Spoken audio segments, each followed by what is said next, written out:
আবার শুরু দৌড়ানি সবার, আসবে অনেক বিশাল গরু, সময় এখন হাটে যাওয়ার। কুরবানি ভাই কুরবানি, কুরবানি কুরবানি ভাই কুরবানি, কুরবানি কুরবানির ঈদ আসছে আবার, শুরু দৌড়ানি সবার, আসবে অনেক বিশাল গরু, সময় এখন হাটে যাওয়ার। যাবো আমি গাবতলী, গরু দেখবো খালি, ব্যাপারীর ডিমান্ড শুনে মারবো আমি হাততালি।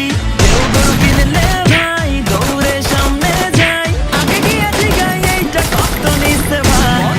দেখছেন ভাই মোটেও ঠকেন নাই, ভালো গরু পাইছেন কম টাকায়। ওহো ব্যাপারী বুঝতে পারে নাই, হয়তো প্রথমবার আসছে ঢাকায়।